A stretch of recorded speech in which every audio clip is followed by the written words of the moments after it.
gather here together in thy presence, God our Father. We invoke your Holy Spirit to come in, that your name be blessed forever through your word that has the power. May our worship by your grace comes from within. We lift our voice in adoration to celebrate your great salvation and exalt your holy name, our God and King. It's your love that brings us closer and teaches us to love each other. And that's the reason we, your children, like to sing songs of praise to God the Father, to Jesus Christ our great Redeemer, to the Holy Ghost that makes this truth so real. Your boundless love is everlasting, your saving grace is so amazing, and all these blessings that you give us we can share.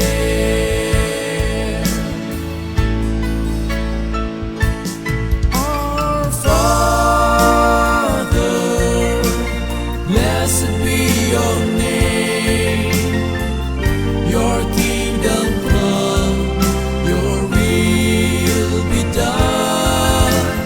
Father, you're always the same, who was and is to come.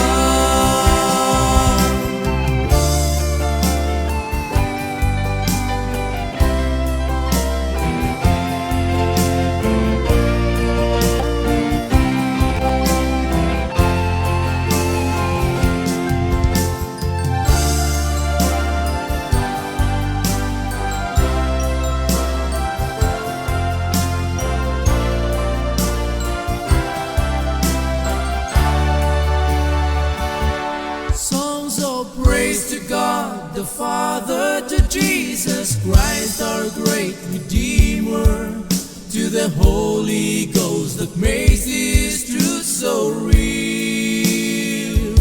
Your boundless love is everlasting, your saving grace is so amazing, and all these blessings that you give us we can share.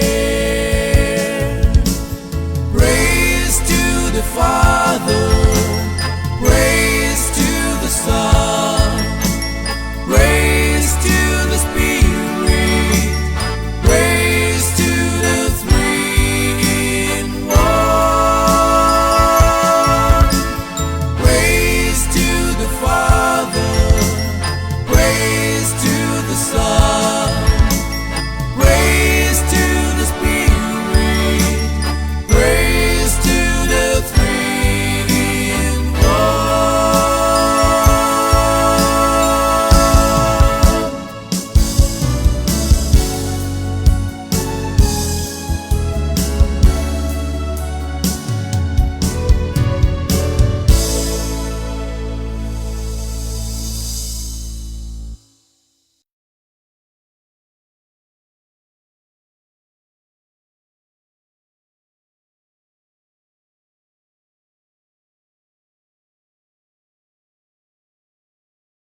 Magandang gabi po sa ating lahat, Luzon, Visayas, Mindanao. Magandang umaga, magandang tanghali at hapon naman sa ating mga kapatid at mga kaibigan sa iba't ibang bahagi ng ating mundo. Narito na naman tayo sa ating programang Discover the Power of God's Grace, na kung saan ay ating makilala ang ating Panginoon, ang kanyang sakripisyo sa bawat isa sa atin, maunawaan ang kapangyarihan ng kanyang sumasaganang biyaya na para sa atin ng mga makasalanan. At sa gabing ito ay napakaganda ng ating paksa na 144,000. So ang katanungan marahil na pumapasok sa bawat isipan natin, ang 144,000 ba ay literal o symbolical? yan po ay masasagot kapag tayo po ay manatiling nakatutok dito sa ating programa. Kasama natin sa gabing ito ang aking mga partner, si Part Ronnie at saka si Pastor Ephraim Villaruel, na kung saan sila ay aking bibigyan ng pagkakataon upang kayo ay kanilang i-welcome at batiin sa oras na ito. Part Ronnie. Ayan, isang mapagpalang gabi po sa ating lahat mga kapatid. At tayo po ay magpasalamat sa ating pumahal na Diyos na dahil tayo po ay muling pinagkalooban ng panahon na pagkakataon upang tayo po ay mag-aral muli ng kanya pong bahal na kasulatan. Amin pong binabati ang lahat na nandito sa Pilipinas na isang mapagpalang gabi sa ating po mga kapatid, mga kaibigan na nasa kabilang panig ng daigdig. Magandang umaga, tanghali o gabi po sa ating po lahat. At ganoon din po sa ating po mga kaibigan na nasa FB Live. Kami po din po ay napapasalamat na kayo po ay amin pong nakasama sa gabi ito. Maraming salamat, Part Ronnie. Ngayon ay bigay ko ulit pagkakataon kay Pastor Eddie para sa pag-welcome sa bawat. Salamat, Part Rafi at Part Ronnie. Isang maganda, masigla at masayang gabi dyan sa Pilipinas at sa mga manonood at makapanood nito. Kayong lahat ay binabati natin sa pangalan natin, Panginoon Jesus, habang tayo ay patuloy na nagagalak, magsaliksik, mag-aral ng mga katotohanan na nagmumula sa salita ng Panginoon upang patuloy natin siya makilala at ma-inspired tayo makipagsangkot sa ikatatapos ng kanyang banal na gawain, ang Ebanghelyo. God bless everyone. Maraming salamat, Pastor Epi. Nais ko ring paalalahanan ang bawat isa na nakikinig ngayon o nanonood.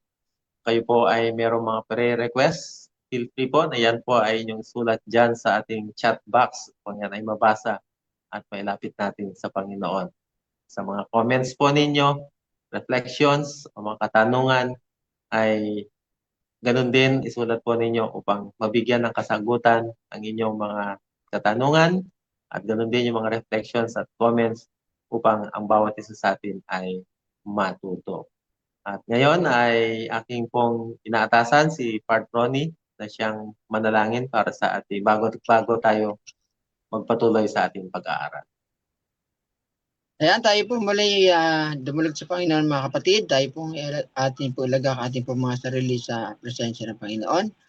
Pagkira namin Diyos, kami po yung muling dumadulangin sa inyo. Nagpapasalamat kay Panginoon dahil sa buong maghapon. Kami po iingatan ninyo sa aming po mga gawain at paglilingkod. Maraming salamat din Panginoon sa mga pagpapala, patuloy niyong pinagkakalob sa bawat sa amin. At sa oras na ito, sa amin pong muling pag-aaral na ibang banal na salita, amin pong hinihiling ang presensya at pamamatnubay ng banal na Espiritu na siyang manguna sa bawat sa aming Panginoon.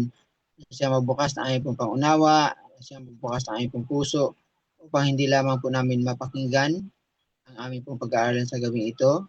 Pagkus Panginoon, ito po yung magkaroon ng kaparihan sa aming buhay. Tumimo na malalim sa aming puso at isipan, Panginoon. Maiukit sa aming mga isipan ang aming pong mga mapag-aralan sa gabing ito upang sa gayon, Panginoon, magamit namin ang lahat ng ito sa amin pong paglilingkod at ganoon din sa pagbabahagi ng inyo pong banal na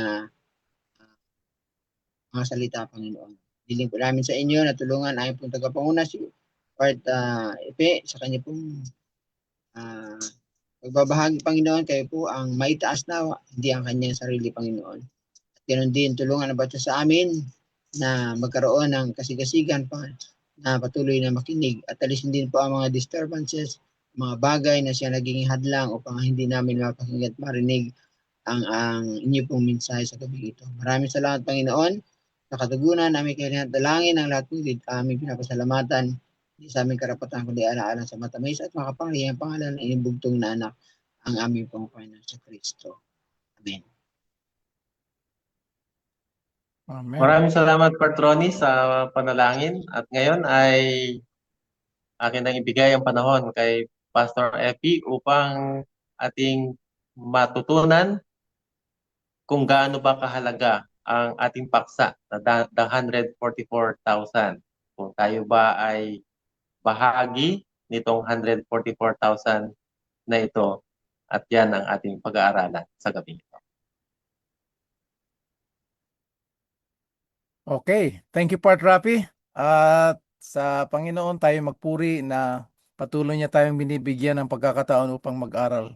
Lalo na sa mga napakahalagang mga paksa na bihira lang natin mapakinggan. So aking hinihiling habang ako ay mag-share dito, mag-pray tayo, ipag-pray nyo, at makita natin yung kahalagahan nito. Ibahagi din natin sa ating mga kapatid.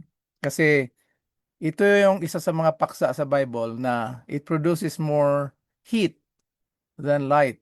Sa halip na liwanag, mas lalong init ang pinoproduce pag hindi ito nakaugnay ang topic na ito sa ebanghelyo, sa mabuting balita ng ating Panginoon Hesus. Para lang siya magiging isang topic. Pero mga kapatid, pag ito ay naiugnay, it will produce more light, understanding, at magre-rejoice ang bawat isa sa atin. Ano? Ito ay request ni Ma'am Mardy at ni Brother Jorly ng Tumbod, Palawan. Kaya ito yung topic natin ngayon. So sana maka-join sila ngayon. At syempre sa lahat ng mga kapatid natin nakikinig ngayon, nawa ang pagpapala ng Panginoon, liwanag ng langit ang ating maranasan. Ang ating pag-aaral dito sa Discover the Power of God's Grace na program ay hindi ito conclusive. Ito ay open para pag meron kayong mga tanong o meron tayong hindi na i-discuss, magpatuloy tayo na nag-aaral. Okay? So ngayon, nag-uumpisa tayo dito sa ating spiritual vitamins. Ano? Yung tinatawag natin na spirit of prophecy. Sabi dito, the sacrifice of Christ as an atonement for sin is the great truth around which all other truth cluster. In order to be rightly understood and appreciated, sabi no? Upang atin maintindihan at mabigyan ng kahalagahan, every truth in the Word of God from Genesis to Revelation must be studied in the light that streams from the cross of Calvary.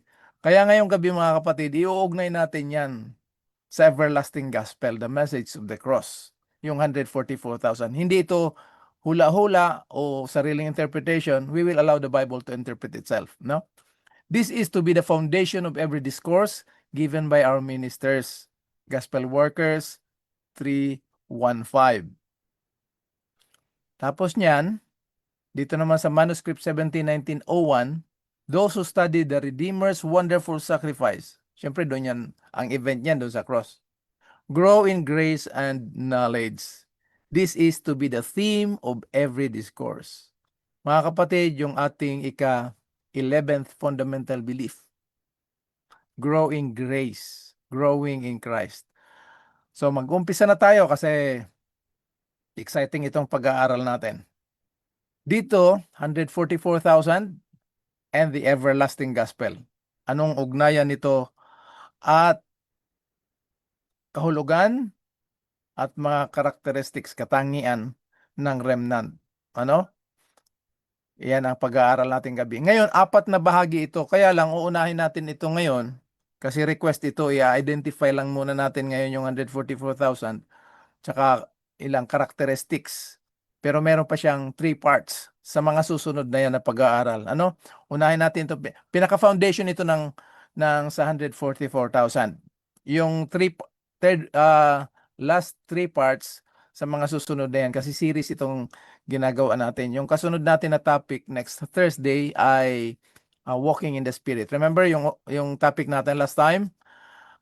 The new birth experience, to be born in water and spirit and walking in the Spirit. Yun ang kasunod. Kaya lang, ito muna ngayon kasi ito yung request.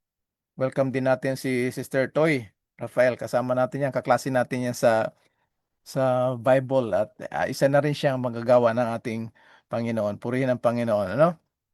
Ngayon, upang mailink ito, ang ating Panginoon ay nagbigay ng hula sa Matthew chapter 24 na bago itong sanlibutan na dinamage ng kaaway at kinontrol ng kaaway, bago ito matapos dito at tayo ay uuwi ng langit ng bayan, sinabi ng ating Panginoon na ang ebanghelyo ng kaharian ay ituturo, ibabahagi.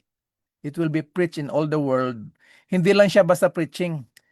To be preached in all the world as a witness.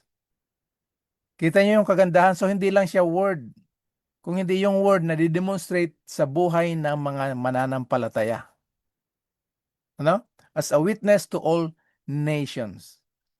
Ngayon, pag mangyari na ito, siyempre, Matthew 24:14, and the gospel will be preached in all the world as a witness to all nations, then shall the end will come. Yun lang talaga ang pinaka-landmark ng katapusan ng mundo, hindi yung mga gera. Hindi yung mga events na mga nangyayari, mga signs yan na ang Panginoon ay nagbibigay ng warning sa atin na ihanda natin yung ating sarili sa pagsalubong sa Kanya. Ano, hindi yung mga events na mga gera, mga chips na ilalagay kung ano-ano. Si Jesus lang ang paghuhugutan natin ng katotohanan. Iisa lang ang tanda.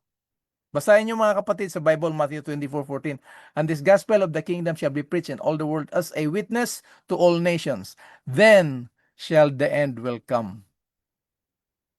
Accurate ang ating Panginoon. Ngayon, pag mangyari na ito, matupad na ito, lahat ng tao sa sanlibutan na merong tamang edad,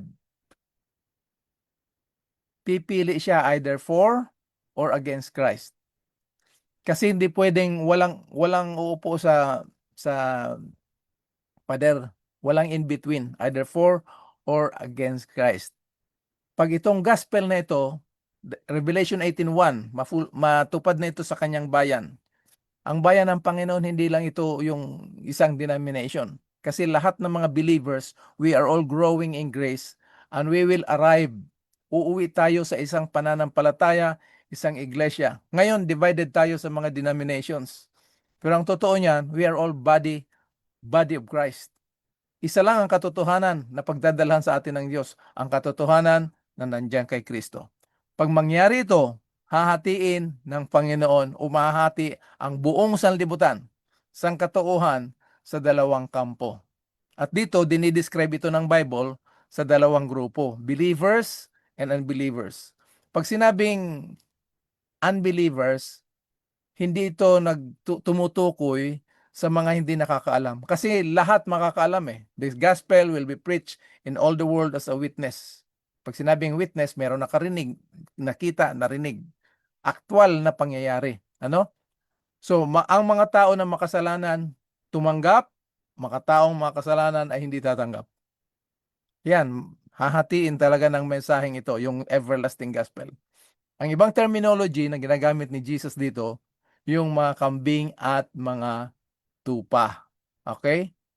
Dito naman sa Sermon on the Mount, hinati ng Panginoon, those who build their houses on the rock, that is the righteousness of Christ. Yung sand naman dito, yung buhangin naman, ito yung self-confidence natin. Ano? Yung tiwala tayo sa either church membership o doon sa ating position sa ating sarili. Yan. Kaya yan ang mga warning ng Panginoon. Yung sa prophecy naman, yung merong selyo ng Diyos at merong marka ng hayop, yung beast. Ano?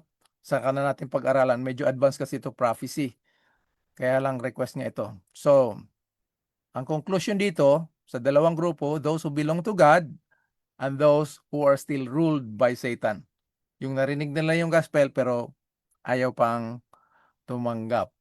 Ngayon, dahil sa paghahati na ito, the closing events of this world history ay magkukonclude siya, matatapos na, with the final showdown in the great controversy between Christ and Satan na nagmula sa langit.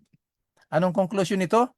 Merong mga tao ang bayan ng Diyos, o meron ang Diyos ng mga tao o bayan, ano? Liliwanagan natin ito. Na sila yung magbabahagi, sila yung magde-demonstrate, preaching and demonstration sa buong sanlibutan. Kaya worldwide tayo ng mga believers, mga kapatid. Ano? Dito, galit na galit si Satanas, aatakihin niya yung bayan ng Diyos pero hindi niya magagalaw. Kasi kasama natin ang ating Panginoon. If God is with us, who can be against us? Kaya ang mga Kristiyano dapat hindi matakot sa mga persecutions, sa mga kung ano man ang gagawin ng kaaway at ng sanlibutan. Kasi protektado tayo ng Panginoon upang maganap ang kanyang kalooban na matapos ang kanyang gawain sa pamamagitan ng pagpapahayag ng mensahe ng Ebanghelyo sa buhay ng mga mananampalataya. At sino yung mga mananampalataya na yan? Siyempre tayo, by the grace of God. Hindi yan galing sa ating sarili, yan ay galing sa gawain, panawagan, at panukala ng Diyos. Okay, mga kapatid? Ngayon, the final showdown of the great controversy between God's people. Kasi naalala nyo si Saul nung pinipersecute niya yung church? May tinig siyang narinig at nasa lubong niya yung liwanag na, Saul, Saul, bakit mo ako inuusig? Sabi niya, sino ka? Panginoon. Sabi niya, ako si Jesus. Paano uusigin ni Saul? Si Jesus ay nasa langit siya. Kasi tayo nga yung body. The church is the body of Christ on earth connected to the heavenly sanctuary. So God's people, the last generation of Christians, and Satan's people, those who deliberately, willfully, and ultimately rejected the gospel. Kaya napakahalaga na meron talagang preaching ng gospel in its purity and its clarity. Ngayon, tatanong tayo, Brother Epi, paano yan ay patuloy pa rin tayo nagkakasala? Mga kapatid, yung maluwalhating pagdating ng ating Panginoon, yan yung hinihintay, yan yung pag-asa natin. Pero habang naghihintay tayo ay patuloy na makasalanan, ligtas lamang sa pamamagitan ng biyaya ng Panginoon. At tayo ay naghihintay ng maluwalhating pagdating ng ating Panginoon. Pero yung ating pagiging mamamayan ay nasa langit na we are citizens of heaven. Basahin niyo mga kapatid, Philippians chapter 3 verse 20. Yan ang panghawakan natin. Kagaya ko last year, pumasok na ako sa Pilipinas ng senior citizen. Pinanganak ako sa Pilipinas, Filipino citizen. 1990 pumunta ako dito ng United States. Nag-apply ko ng citizenship. 1993, ang aking papel ay naging American citizen. So meron akong 3 citizenship. Pero ang pinakamahalagang citizenship, yung pagiging mamamayan natin sa langit. Lahat ng mga believers, pag sila ay lumago sa biyaya at karunungan, patuloy makilala ang Panginoong Hesus, diyan nila mararanasan yung privilege ng pagiging citizen of heaven. Kaya napakahalaga, napakaganda ng mensahe ng salita ng Panginoon tungkol sa kaligtasan. Ngayon, mga kapatid, yung kaligtasan, yung biyaya na nagligtas sa atin sa Panginoon, iniligtas tayo mula sa kasalanan, sa ating mga personal na kasalanan, at doon mismo sa prinsipyo ng kasalanan nandito nananahan sa atin, the law of sin and death nandito sa atin. Yung pure message, pag tinanggap ng tao, hindi yan magbibigay ng lisensya upang tayo ay magpatuloy sa kasalanan. Bagkos ang mensaheng ito magbibigay sa ating isipan at mga desisyon yung pagkapuot sa kasalanan, dahil yan ang dahilan kung bakit nagsakripisyo ang ating Panginoon Hesus. Nakuha natin mga kapatid? Ibig sabihin, tayo ay magsasubmit sa Panginoon na tumanggap sa Kanya sa lahat ng Kanyang gusto at kalooban. Okay? Kasi iniisip natin na pag tumanggap na tayo, baka mamaya iniisip natin, mas banal na tayo sa iba. We are still 100% sinners in and of ourselves. Ang ating pagiging matuwid lamang at pagiging banal ay na kay Kristo. So panghawakan natin yan, na diyan kay Kristo, tayo ay banal at matuwid. Yan ay mararanasan lamang sa pamamagitan ng pananampalataya. Napag-aralan na natin yan, yung salvation by grace alone. Pasok na tayo sa 144,000. Ang topic na itong 144,000, nasa isang aklat, sa huling aklat ng Bible, Revelation. Pero 2 beses yan. Chapter 7 tsaka chapter 14. Yung chapter 7, ang context ng 7 selyo. Dito naman sa Revelation chapter 14, sa context naman ng 3 angels' message. The everlasting gospel. Kaya isa ito sa mga topic na hindi dapat natin binabaliwala. Kailangan pag-aralan natin ito para ma-identify natin yan, kung sino yan, ano yan, at bakit linagay ng Panginoon yan sa ating pag-iisip. Kasama yan sa pananampalataya. Okay? So titingnan muna natin dito. Dito tayo sa Revelation chapter 5. Contextual tayo mga kapatid ha, hindi ito hula-hula. Para hindi tayo maligaw. Titingnan natin yung mga context kasi yung 144,000 ay nasa chapter 7. So umpisa natin dito sa chapter 5. Dito sa verse 1, nakasabi dito, "And I saw in the right hand of him who sat on the throne." So alam na natin kung sino yung him who sat on the throne. Na merong scroll with writings on both sides and sealed with 7 seals. Tagalogin muna natin.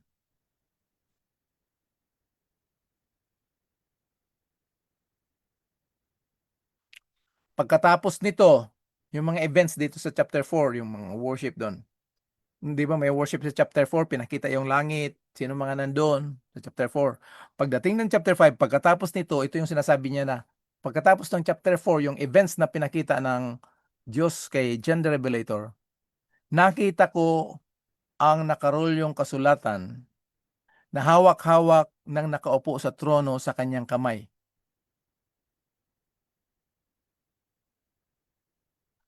May nakasulat sa magkabilang panig nito, both sides, at may 7 selyo para hindi mabuksan. So nung nakita ito ni John, mga kapaters, nalungkot siya. Kasi walang pwedeng magbukas niya, sabi ng angel, walang pwede, walang qualified. Kaya umiyak siya sa verse 4. So I wept much. Talagang iyak talaga siya. Bakit? Sapagkat walang natagpuang pwedeng magbukas at magbasa ng kasulatan o kahit tumingin ito. Ngayon, bago tayo ipagpatuloy natin, pupunta muna tayo sa Old Testament. Ano itong kasulatan na nando sa both sides? Pag sinabing both sides, merong kasulatan, ang background niyan mga kapatid, pag ang hari ay uupo, meron siyang sariling original copy ng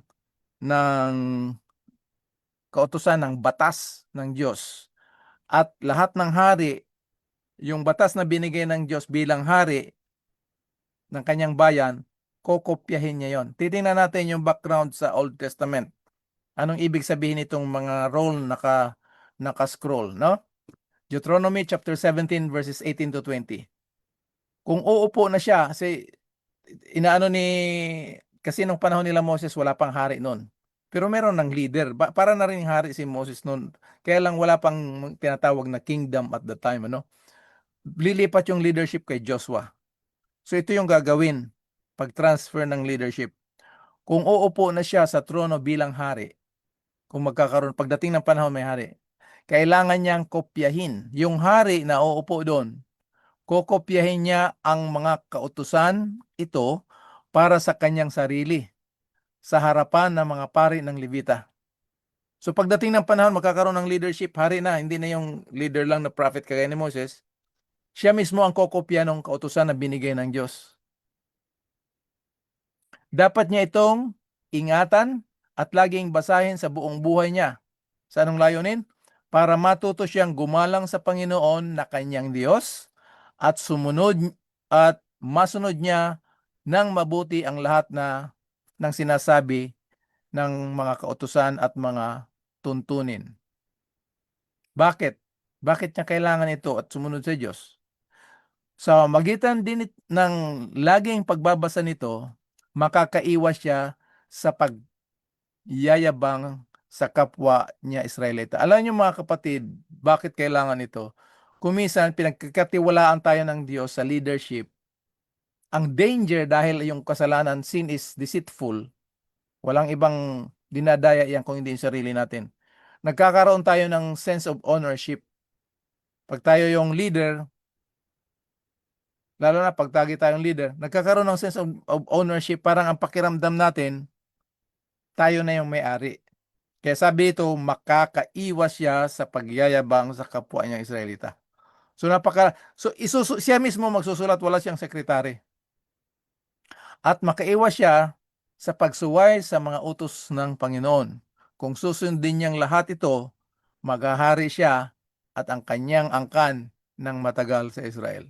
So ito yung background ng transfer of leadership from Moses to Joshua. Tingnan natin yung 2 Kings chapter 11 verse 12. Pagkatapos, inilabas ni Jehoiada si Joas na anak ng hari at kinoronahan. Binigyan niya ito ng kopya ng mga kautusan ng Panginoon. So, yung original na kautusan ng Diyos, may kopya. Kaya kung minsan meron tayong mga Bible study na hinahati natin yung sinulat ni Moises, sinulat ng Diyos, linagay sa ang sulat ng Diyos, kautusan ng Diyos sa loob ng kaban ng tipan at kay Moses sa labas. Hindi yung sineseparate sa ganong pag-aaral. Yun ay linalagay talaga yung sa tabi ng kaban ng tipan, kopya ng hari sa kanyang sarili. Bakit kailangan niya kopyahin? Para alam niya mismo, hindi niya masabi na hindi ko alam ito. So kailangan yung mga hari, sila ang kokopya ng kautusan.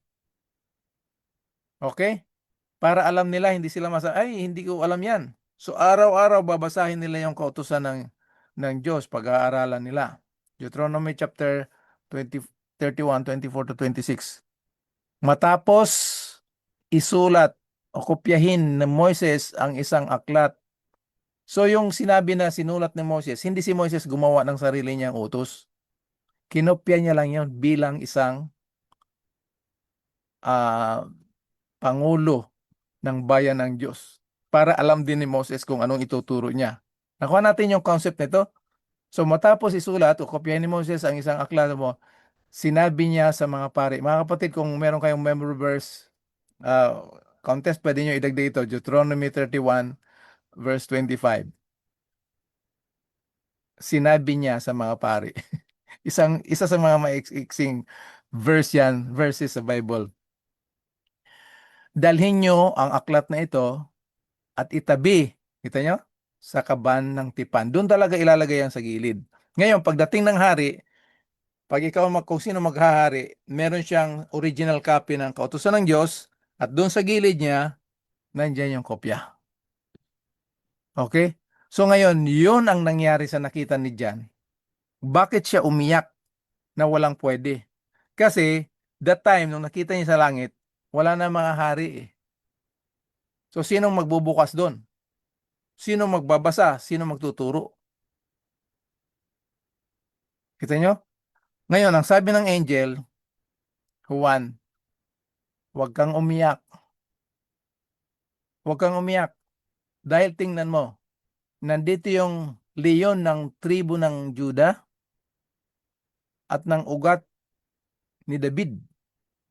Siya ay nanagumpay.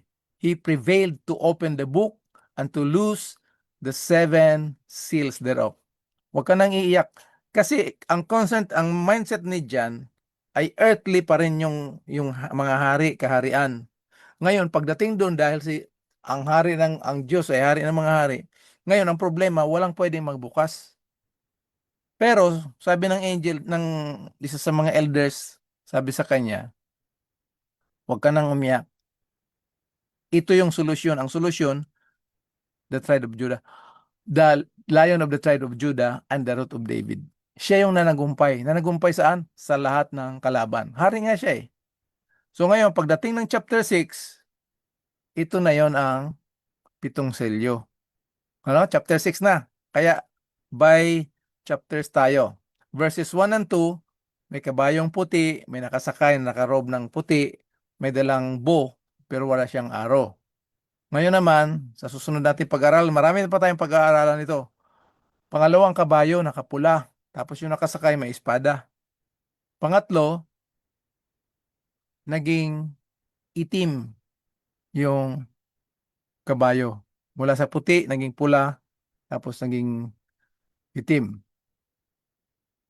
Yung ikaapat na kabayo, ano na siya, yung maputla, pale horse. Tapos ang nakasakay si kamatayan.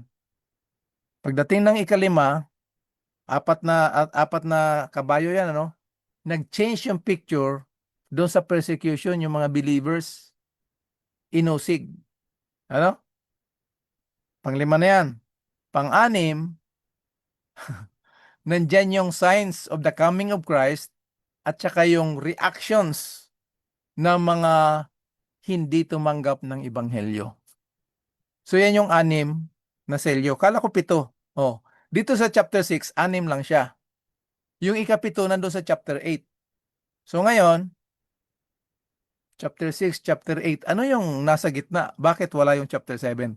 Kasi ang last verse ng chapter 6 may tanong doon, sino ang pwedeng tumayo sa dakilang araw ng kagalitan ng Diyos? At ang sagot, merong tatayo, ang 144,000 sa chapter 7. Pero exciting ito na pag-aaral mga kapatid. Kasi Matthew, Mark, Luke, lalo na si Matthew, detail siya sa Olivet Discourse, yung Mount sa Matthew chapter 24. Si John wala. Matthew, Mark, Luke lang. Ito yung version ni John ng Matthew 24. Kaya dito sa Revelation, pinakita ng Diyos kay John yung sermon ni Jesus doon sa Mount Olive ng Matthew 24. Tingnan nyo mga kapatid. Yung parallel. Matthew 24, tsaka yung Revelation chapter 6. Kay John ito, ano? Nakita niya. Prophetic overview of Christ time, from Christ time to second coming. Pareho siya. Begins in the days of the early church. Yan yung white horse, pure, unadulterated, non-commercial gospel. Dito sa 24, wars, yan yung red horse. Mga gera. Pagkatapos ng red horse, apostasy, persecution, black horse. Itong pale horse, ito yung tribulation, hirap. Kasama yung kamatayan ng mga believers. Pagkatapos niyan, yung chapter number 6, signs of sun, moon, and stars. Revelation chapter 6, sun, moon, and stars. Mga kapatid, pag may chance kayo, pag-aralan niyo yung sun, moon, and stars, hindi yan literal. Yung sun, moon, and stars, yan yung i-discuss natin sometime. Kasi iniisip natin didilim, yung araw, magiging parang dugo. Gospel preaching yan sa chapter 24, verse 29. Nakaparallel yan ng verse 14. Okay? Pag-preach ng gospel, yung mga other powers, kasi maraming pinapaniwalaan itong sanlibutan ng mga powers. Example niyang mga pinapaniwalaan ng mga tao, yung horoscope. Parang doon sila nakadepende pag Virgo, o Aries, o Cancer. Depende kung anong tawag niyan? Yung sign, zodiac sign ang tawag nila. Doon yung pinapaniwalaan. Maraming Kristiyano din na naniniwala hanggang ganyan. Pag na-preach na itong gospel, mawawala na yung mga powers ng sinasampalatayanan nila ng mga sun worship, moon. Naniniwala sila sa ganyan. Okay? So, saka na natin pag-aralan yan. 7, second coming, angels gather the saints. Ganon din sa chapter 7 ng Revelation. Okay? Ngayon, chapter 6, binuksan yung selyo, may 6 na selyo. Di ba 7? Nandito na sa chapter 8 yung ika-7. Ito yung actual coming ni Jesus. And when he had opened the 7th seal, there was silence in heaven about a space of half an hour. Ika-calculate yung half an hour sa 1 day is 1 year. Okay, so it's about 2 weeks. Bakit silence in heaven? Kasi darating si Jesus, kasama niya yung mga angels. Pero hindi bababa dito sa lupa. Diyan lang siya sa kalawakan. Diliwanagin natin yan kasi baka may maniniwala na nandito na si Jesus sa lupa. Okay?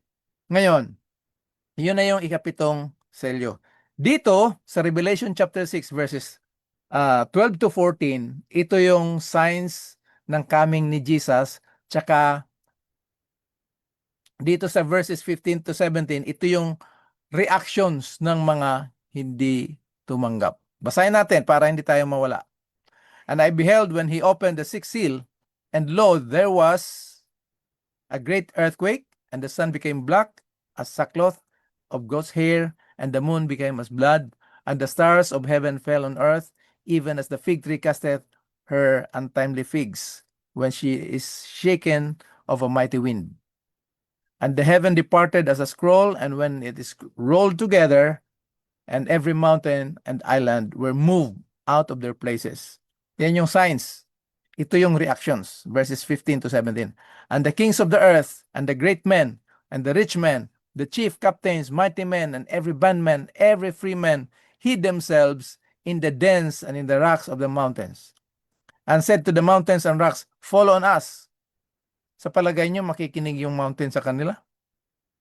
And hide us from the face of him that sitteth on the throne. Ayan na, alam naman natin kung sino yung nakaupo na darating. And from the wrath of the Lamb. For the great day of his wrath is come. Ito yung question sa verse 17. Who shall be able to stand? Sinong pwedeng tumayo? Sinong pwedeng mabuhay dyan? Diyan sa chapter 7, ang sagot ay 144,000. Okay? Umpisan muna natin sa verse 1 to 4.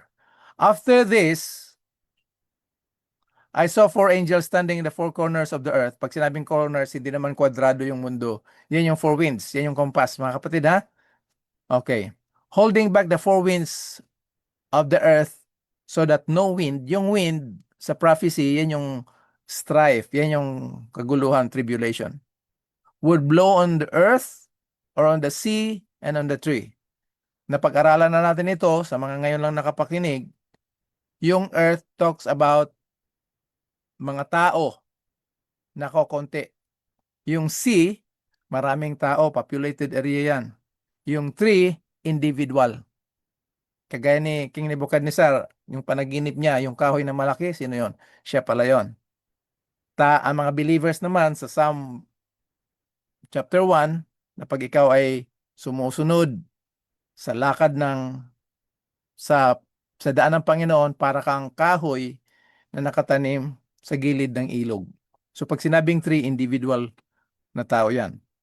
Okay? So, yung stripe darating sa lahat ng tao, meaning populated, unpopulated, tsaka individual. And I saw another angel ascending from and rising of the sun. Behold, the seal of the living God. And he called out with a loud voice to the four angels whom it was granted to harm the earth and the sea. At ito yung sinasabi niya, verse 3, huwag mong sasaktan ng sanlibutan o yung mga dagat o ang mga kahoy, hanggang ito ay maselyuhan ang mga lingkod ng Diyos sa kanilang forehead. Kaya, part 1 lang ito, kasi pag-aaralan natin yung forehead. Ngayon, verse 4, at aking narinig. Tingnan natin mga kapatid, ha? Narinig. Sa Revelation, nakapattern yung narinig at nakita. Narinig, nakita, narinig, nakita. Dito sa verse 4, tandaan natin mga kapatid, kasi ang confusion laging pag hindi tayo mag-aral ng exegesis.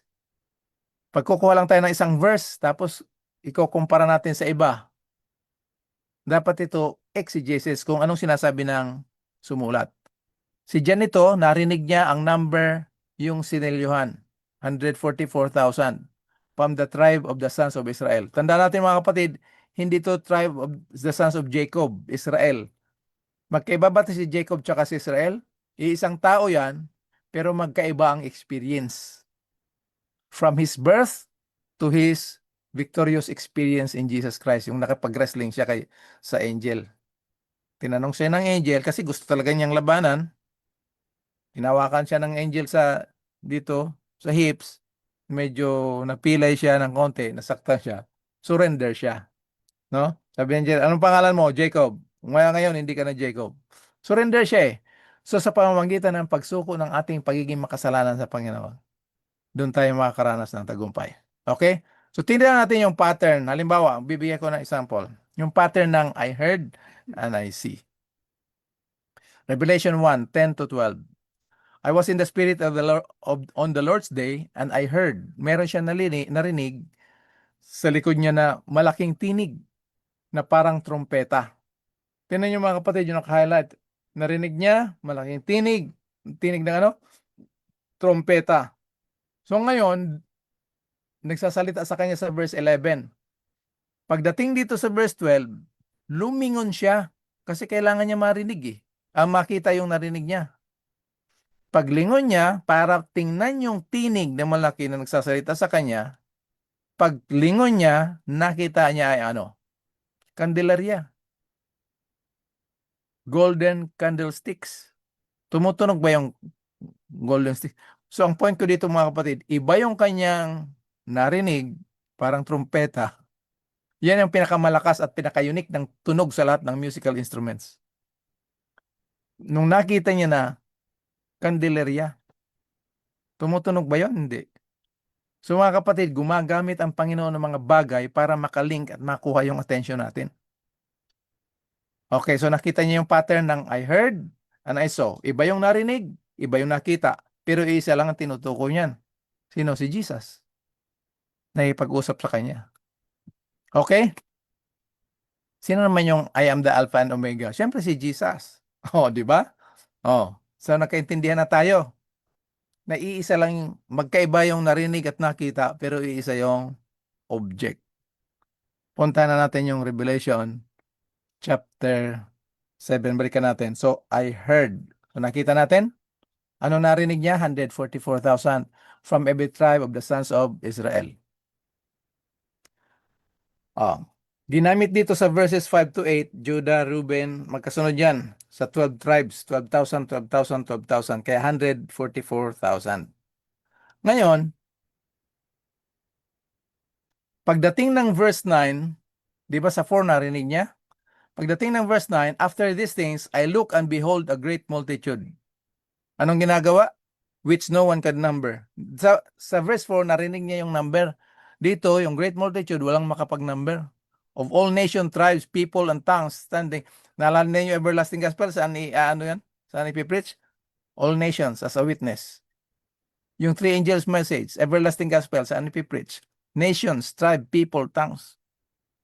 Standing before the throne, nandyan yung great multitude, no? Standing before the throne and before the Lamb, clothed with white robes and palm branches in their hands. Meaning, nagwo-worship sila doon sa throne of God. Crying out with a loud voice, saying, salvation belongs to our God who sits on the throne and to the Lamb. Yan yung theme ng pagsamba nila. Ngayon, saan mangyayari yung tribulation? Siyempre sa lupa, wala namang tribulation sa langit. Pagkatapos, nag-change yung picture dito sa verse 9, nandun na sa langit itong great multitude. Nagsasamba. So, merong transition from earth to heaven. Okay? So, ngayon, tingnan natin yung verse 11 to 12. And all the angels were standing around the throne and around the elders of the four living creatures, and they fell on their faces before the throne and worshiped God, saying, Amen, blessing, glory, wisdom, thanksgiving, honor, power, and might belong to our God forever and ever. Amen. Binabasa natin yung buong chapter para maintindihan natin. We allow the writer kung anong gusto niya ipaabot sa atin. Hindi tayo mag-i-interpret ng sarili natin. Okay? Verse 13. Then one of the elders responded, saying to me, these who are clothed in white robes, itong mga nakasuot ng white robes, sino sila at saan sila galing? So may tanong dito sa verse 13. Sino ito at saan sila galing? And I said to him, my Lord, you know. And he said to me, these are the ones who come out of great tribulation. Sino yung nag-come out ng great tribulation? Sino nakaranas ng tribulation at sila ay nanagumpay? Ang tinatanong dito na, who are they?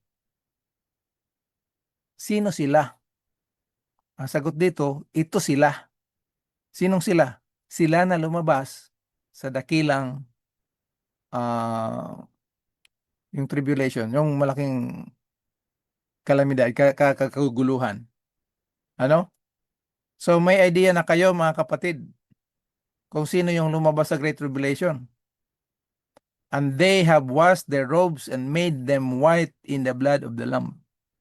Ang ibig sabihin dito na nagpatuloy sila sa pananampalataya sa purity ng kaligtasan na binigay ng Diyos sa kanila. Nakita natin mga kapatid. So they remain faithful to the truth as it is in Christ, salvation by grace alone and experienced by faith alone. Sino itong come out of the great tribulation dito sa verse 9?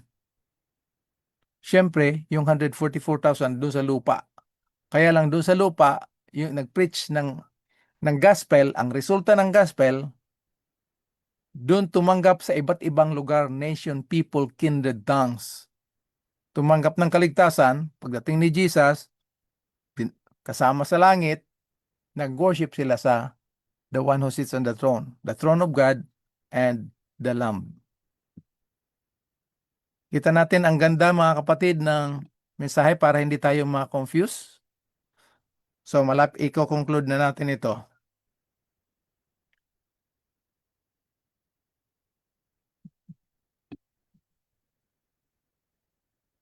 (15 to 17). For this reason, they are before the throne of God, and they serve him day and night in his temple.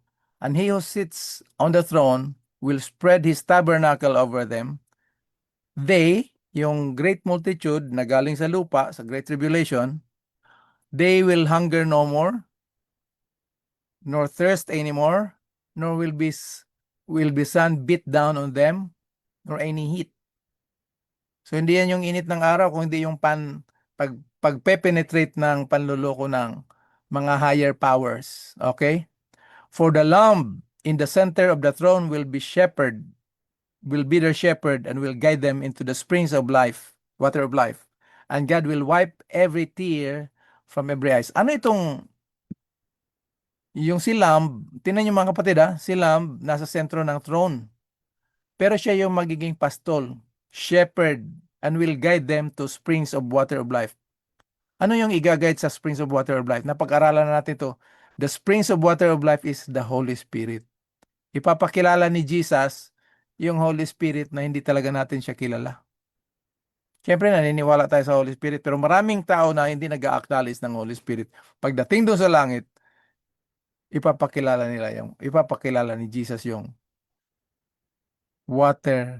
springs of water of life. Yung spring of water of life, yan yung Holy Spirit mga kapatid. Tingnan nyo sa John chapter 7 verses 38 and 39, just in case. Okay? So ito na yung lesson natin ng 144,000 ng first part. Foundation dito kaya medyo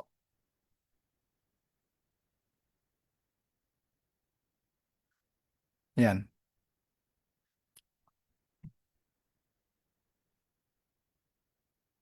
Yung symbolic nature ng sandali lang ba't nawala?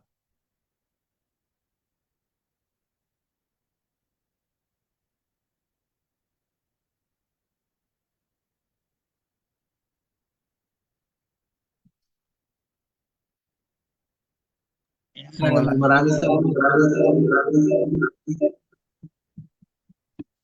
Maraming salamat, Pastor. Ha? Okay na?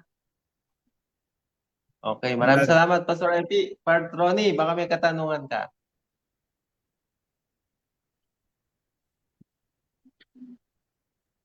Nawala yung PowerPoint, pero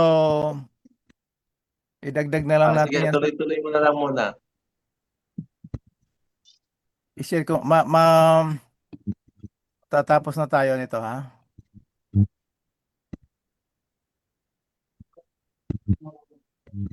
Few minutes lang to.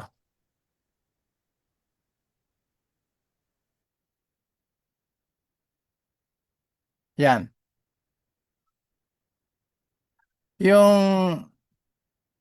Yung symbolic nature ng 144,000, nagdadala ito ng mensahe tungkol sa mga tinatawag na tribe of Judah. Hindi lahat siya ay nakalista. Merong replacement. Halimbawa, dito, ito yung actual na mga anak ni Jacob sa Genesis 29 up to chapter 30. Ano? Ruben, ito yung magkasunod-sunod mula si Kuya Ruben, Kuya Simeon, si Levi, si Judah, lahat yan. Kung ano, bakit yan ang pangalan nila, ito yung meaning. Yan yung meaning, si Ruben, son, Simeon, hearing, pakikinig, Levi, attached or joined, Judah, praise. Ngayon, pagdating dito sa Revelation, nandyan yung mga pangalan nila, parehong meaning, pero iba yung arrangement. Okay? Tingnan nyo.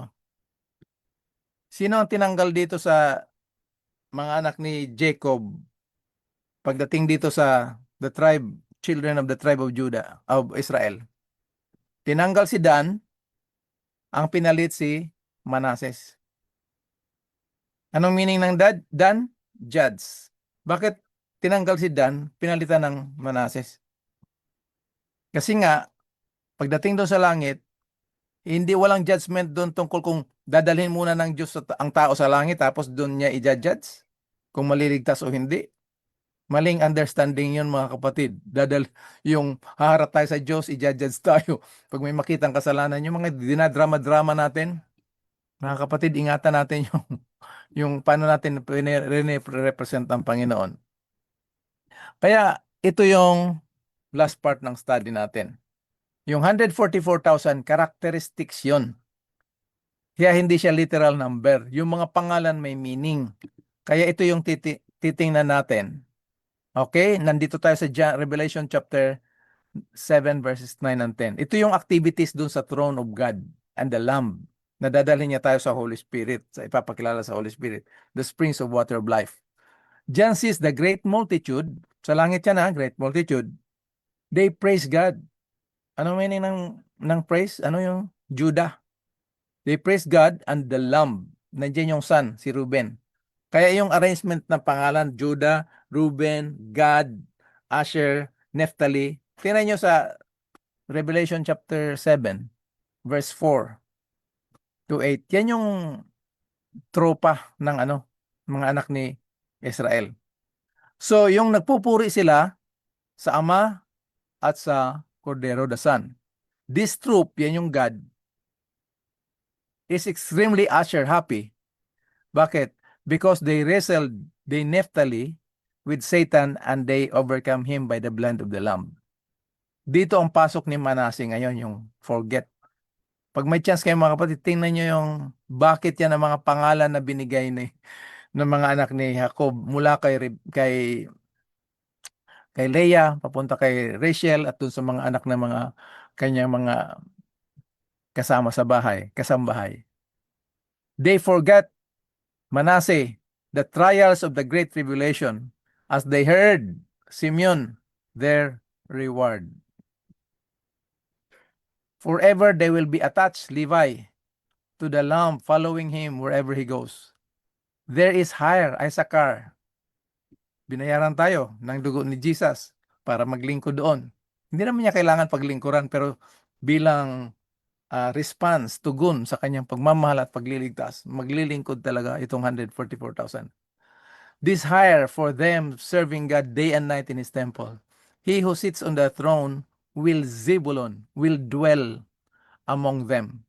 And He will idadagdag, He will add them to be the sons of the right hand. Ano yung sons of the right hand? Benjamin with the Lamb.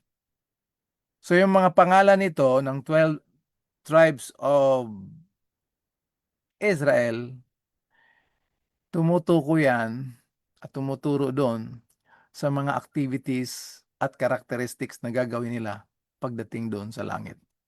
So dito matatapos yung ating first part ng ating pag-aaral, mga kapatid, ngayong gabi.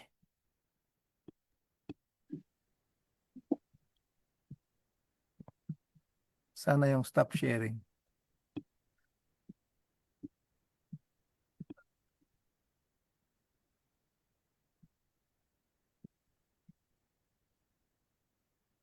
Natanggal na ba yung sharing? Hindi pa, sir. Di pa? Hindi pa. Di pa.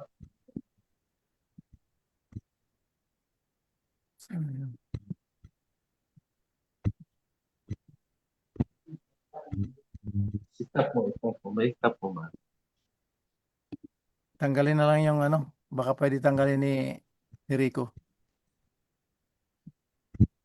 Kasi nagproblema itong isang laptop.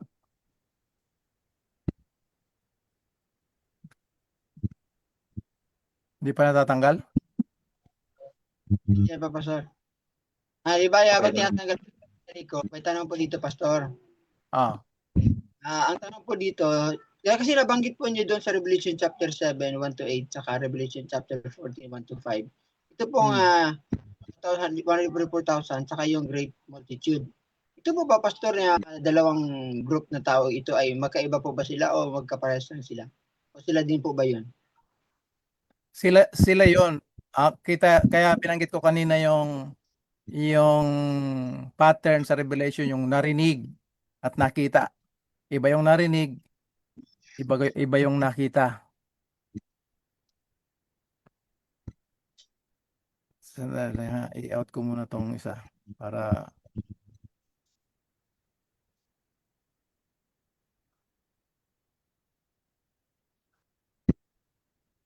okay, kaya nung tinanong ng isa sa mga elders, sino itong mga ito? Sabi sila yung lumabas mula sa nandun sa verse sa verse 14. Yan yung nandun yung answer na itong mga sumasamba doon sa verse 9 na great multitude, sila yung galing sa lupa na lumabas mula sa Great Tribulation. So yung 144,000 sa verse 4 at great multitude sa verse 9, iisang grupo yan. Sila lang yun, 144,000. Sang-ayon yan sa context na binabasa natin. Thank you, Pastor. Mm. Pastor, dito, dapat ito rin po kanina, na doon po sa 144,000 ay binanggit lang po yung 12 tribes. Oh. Yung mga na yung 12,000 nakamabot po siya ng 144,000. Mayroon din po bang mga tao buhat po sa lumang tipan katulad po ni Moises, ni Ruth, ni Joshua, ni Daniel, ni Ezra, ni Elijah, saka Elisha, at iba pang mga propeta? Nakabahagi din po doon sa 144,000? Ganda ng tanong na yan, Patrani. Ngayon ko lang na-encounter yan. Praise God. Yung contextually, yung 144,000, sila yung last generation ng Christian na sasalubong na buhay pagdating ni Jesus. Kasi sila yung magde-demonstrate. Ngayon ang tanong, di ba may kasali ba sa Old Testament kagaya ni Moses? Remember na yung 144,000 ay symbolic. So contextually, last generation of Christian. Pero dahil yung last generation of Christian ay merong characteristics. So yung characteristics nila, nagpapahayag din yan na yung mga nasa Old Testament, yun din ang gawain nila. So bahagi din sila doon. So hindi natin maililimit yung 144,000 dito lang sa New Testament. Kasi characteristics yan. Okay, pero go ahead. Kabahagi po tayo doon sa 144,000 din? Tayo na yung 144,000 ngayon. Bahagi tayo o kasi last generation of Christians. Pag pinag-aralan natin yung timeline ng prophecy, hindi yung time setting tiliwanagin ko. Hindi siya time setting. Ito ay timeline ng prophecy. So tayo yung last generation na magpipreach at magde-demonstrate ng everlasting gospel sa buong sanlibutan. Ito na yung panahon na yon. Pero troublous time. Maraming magre-reject, maraming kukontra kasi nasanay ang sanlibutan sa hindi totoo. Pag prinisit mo yung pure gospel, para siyang hindi totoo. Naalala ko nung nandun ako sa Mindanao, Port Rani. Sabi niya, ba yung preaching mo, bakit parang, alam ba ito ng conference? Sabi ko, alam nila yan, pero kung duda ka, magpatawag tayo ng mga conference staff at mag-usap tayo. Kasi in-invite ako doon sa Misamis Occidental. Pero isang tao lang naman na nagtanong. Ang nag-invite sa akin yung pastor, Tapos kabarkada ko sa pingpongan gabi-gabi, yung mga staff ng conference. So akala siguro niya, hindi ako approve ng conference. So lahat ng lakad natin, approve yan ng conference. At may dala pa akong sulat, galing mismo dito sa Greater New York Conference. So just in case lang doon sa mga nakikinig, na baka sabihin nagtuturo tayo ng iba. Galing lang naman talaga sa Bible yung sinishare natin. Ayan, yan, thank you po Pastor doon sa kasagutan doon sa aking po mga tanong. Apart, baka meron pa bang mga gusto magtanong? Maraming salamat, Part Ronnie. Ayan, naging malinaw sa bawat isa sa atin yung 144,000. So, hindi yan literal na Israel, kundi yan ay mga last generations of Christians na nakikita sa kanilang buhay yung mga characteristics na nakasulat doon sa ating pag-aaral sa gabing ito. So, ngayon, ibigay ko siguro yung pagkakataon ulit kay Part Effie para sa parting words, conclusion ng pag-aaral at panalangin.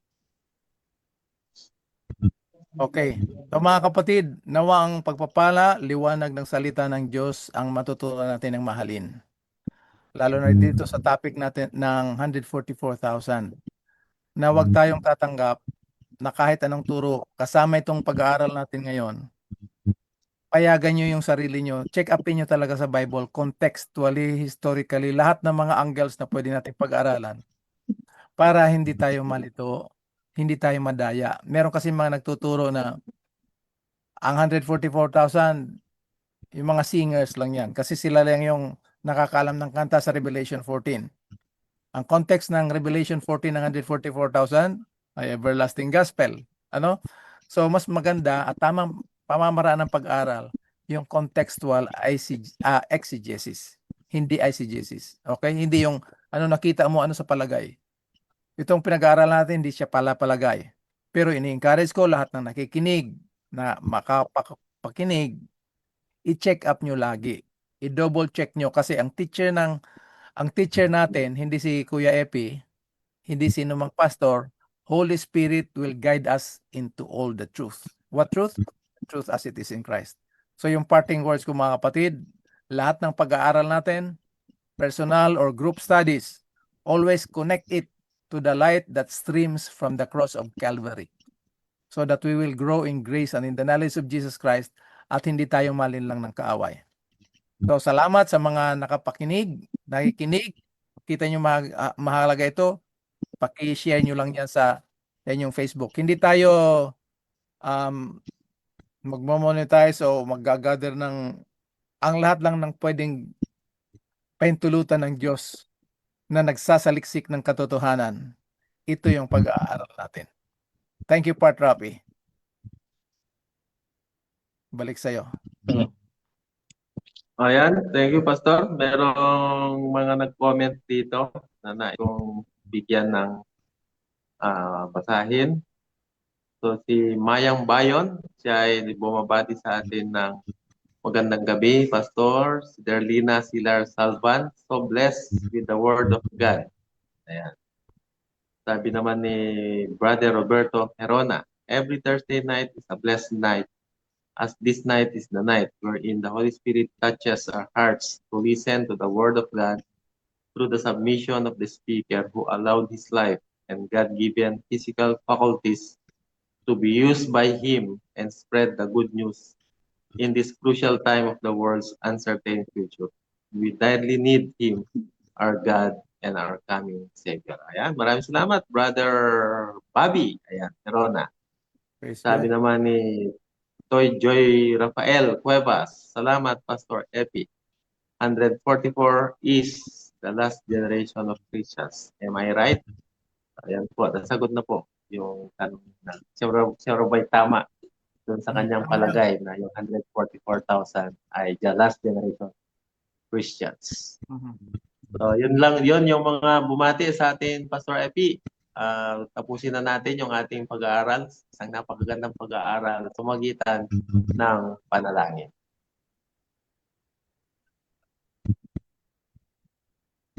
Tayo manalangin mga kapatid. Ama naming banal, dakila naming Diyos, may-ari ng aming buhay, may akda at katuparan ng aming pananampalataya. Sa oras na ito ay binabalik namin papuri, papasalamat, kalwalhatian, kadakilaan sa inyong banal na pangalan, sa inyong kabutihan sa bawat isa sa amin, na kami ay patuloy niyong pinahihintulutan upang magbahagi ng mga katotohanang kinakailangan marinig ng inyong mga anak na nagmamahal sa inyo bilang tugon ng inyong unang pagmahal sa amin at patuloy nagsasaliksik ng katotohanan upang hindi kami malinlang at malito ng kaaway. Bagkus kami ay nakatayo, namumuhay sa tunay at dalisay na pananampalatayang inyong ibinigay sa mga banal. At kami ay naging bahagi nito hindi sa aming sarili, kung hindi sa umagitan ng inyong biyaya, kami ay inyong tinawag.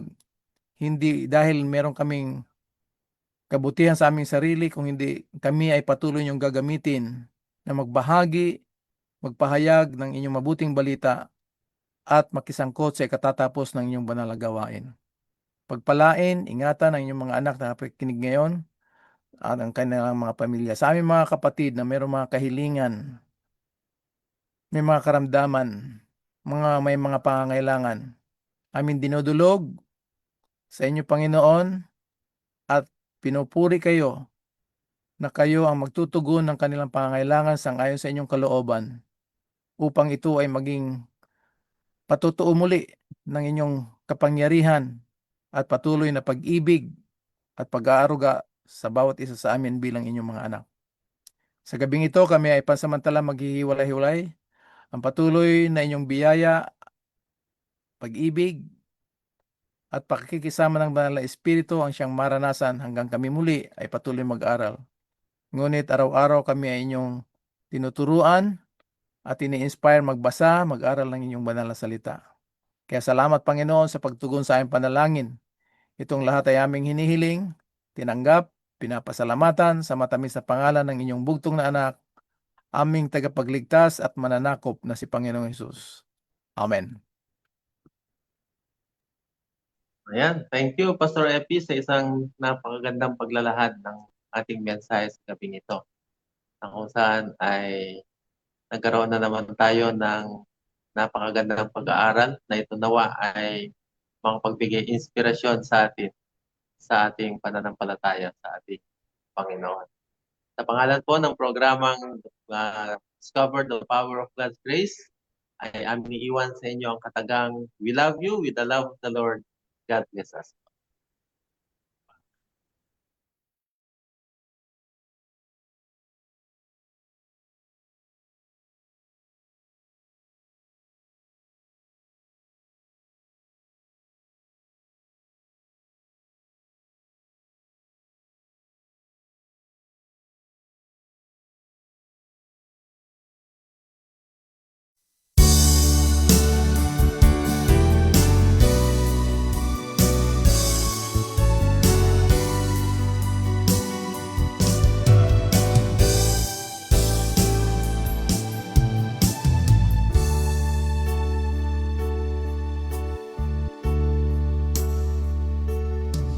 As we gather here together in thy presence, God our Father, we invoke your Holy Spirit to come in, that your name be blessed forever through your word that has the power. May our worship by your grace comes from within. We lift our voice in adoration to celebrate your great salvation and exalt your holy name, our God and King. It's your love that brings us closer and teaches us to love each other, and that's the reason we, your children, like to sing songs of praise to God the Father, to Jesus Christ our great Redeemer, to the Holy Ghost that made